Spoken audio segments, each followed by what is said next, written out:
শহরে ফের অগ্নিকাণ্ড, দমদমের ছাতাকলে মেলার মাঠের কাছে ঝুপড়িতে বিধ্বংসী আগুন। দাউ দাউ করে জ্বলছে সেই আগুন এবং ঘন জনবসতিপূর্ণ এলাকা হওয়ায় এই আগুনের জেরে এলাকায় ছড়িয়েছে আতঙ্ক। আলো ধোঁয়ায় ঢেকে গিয়েছে চারপাশ।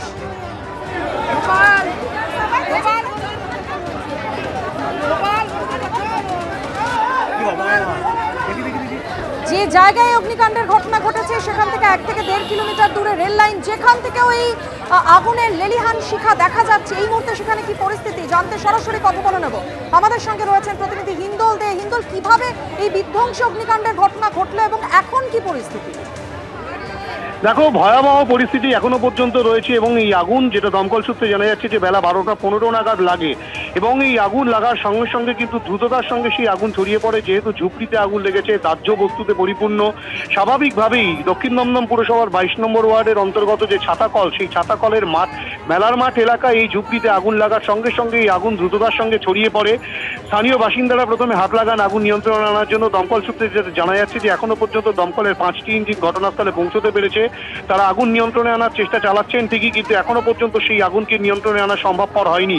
তুমি যেটা জানতে চাইছিলে যে কিভাবে আগুন লাগে, সেই বিষয়টা কিন্তু এখনো পর্যন্ত স্পষ্ট নয়, কেননা কালো ধোঁয়ায় গোটা এলাকা ঢেকে গিয়েছে এবং দাউ দাউ করে আগুন জ্বলছে। একের পর এক ঝুপড়ি কিন্তু চলতে শুরু করেছে। স্বাভাবিকভাবেই ঘন জনবসতিপূর্ণ এলাকা, সেখানে কিন্তু রীতিমতো আতঙ্কের একটা পরিস্থিতি তৈরি হয়েছে। স্থানীয় মানুষজন দমকল কর্মীদের সঙ্গে তারা হাত লাগিয়েছেন আগুন নিয়ন্ত্রণে আনার জন্য, কিন্তু এখনো পর্যন্ত সেই আগুন নিয়ন্ত্রণে আসেনি। উত্তরোত্তর সেই আগুন বৃদ্ধি পাচ্ছে।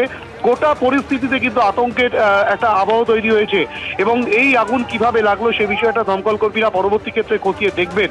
তোমাকে বলে রাখি, তুমি দেখতে পাচ্ছ যে বিভিন্ন জায়গা থেকে কালো ধোঁয়া দেখা যাচ্ছে, অর্থাৎ কিনা এখনো পর্যন্ত কিন্তু আগুন প্রচুর পরিমাণে রয়েছে। কারণ আগুন নিভে গেলে সেক্ষেত্রে সাদা ধোঁয়া দেখা যায়, এখানে কালো ধোঁয়া মানে অর্থাৎ আগুন কিন্তু এখন ব্যাপকভাবে গোটা এলাকাকে গ্রাস করছে। স্বাভাবিকভাবে দমকল কর্মীরা যেটা মনে করছেন যে তৎক্ষণাৎ তাদের মূল কাজ, যেটা যেখানে আগুনের সোর্স সেখানটায় তাদের পৌঁছানো এবং কিভাবে আগুন লাগলো সেই বিষয়টাকেও যেমন খতিয়ে দেখা, পাশাপাশি সেই আগুনকে কিভাবে নিয়ন্ত্রণে আনা যায় সেই চেষ্টাই কিন্তু দমকল কর্মীরা করছেন। দমকল সূত্রে জানা যাচ্ছে যে 5টি ইঞ্জিন ঘটনাস্থলে পৌঁছেছে ঠিকই, কিন্তু আরও ইঞ্জিন বাড়ানোর চেষ্টা তারা চালাচ্ছেন। গোটা পরিস্থিতিতে আতঙ্কের পরিবেশ দক্ষিণ দমদম পুরসভার 22 নম্বর ওয়ার্ডের ছাতাকলের মেলার মাঠ এলাকায় এবং সেই আগুন নিয়ন্ত্রণে আনার জন্য দমকল এবং স্থানীয় বাসিন্দারা তারা সকলে একত্রিতভাবে কাজ চালাচ্ছেন, কিন্তু এখনো পর্যন্ত সেই আগুন নিয়ন্ত্রণে আসেনি। অবশ্যই পরিস্থিতির দিকে তুমি নজর রাখো হিন্দল। এখনকার মতো তোমায় ধন্যবাদ জানাচ্ছি।